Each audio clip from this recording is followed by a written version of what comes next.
175,000 couldn't have held back entirely Al-Qaeda. It's not Megyn Kelly arguing it. It's Leon Panetta, who's in a much better position to know. He talks about how I voiced to the president that this country could become a new haven for terrorists to plot attacks against the United States if we withdrew all the forces. Isn't that exactly what happened?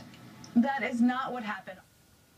So, Buck, basically, the White House is calling its former Defense Secretary Leon Panetta a liar. What's this about? Not just Secretary of Defense Panetta, but a few other senior administration officials as well. What this is about is the Obama administration trying to protect itself from not just a collapse in Iraq, but a collapse of public support here at home for their foreign policy. They took a lot of credit for the withdrawal from Iraq. President Obama was very happy to say, look, I've ended the war here. Well, now we've seen what that has actually meant. And if he got the credit for ending the war, now I think he gets the blame for what's happened as a result of that. And no one really buys the explanation that they're giving, which is that we somehow couldn't come up to an agreement here. We recognize that it was really politics. The administration wanted to end the war.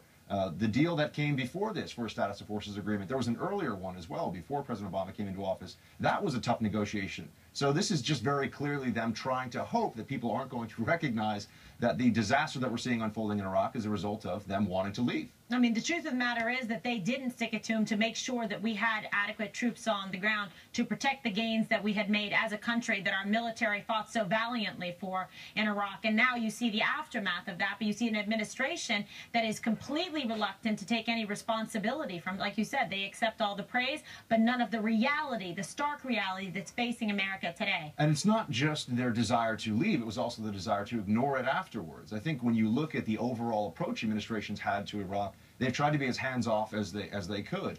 In fact, there was a piece by former Ambassador Chris Hill that just came out in Politico that essentially addressed that it was dysfunctional. Secretary Clinton showed up, and then all of a sudden you had Biden, and then they were splitting it, the portfolio. Nobody wanted to touch this thing because they thought there was really no political advantage in trying to handle the issue. But then after we withdrew, no one paid attention to it as it got worse and worse. The seizure of Ramadi, the seizure of Fallujah, these are places that should have very clearly shown the administration that there was a caliphate on the way, that the Islamic State was coming and coming in full force, but they kept pretending that they could sweep it under the rug, and now, as we see, it's caught on fire, and they can't ignore it anymore. Buck Sexton, always smart and informed. Thanks for being with us today.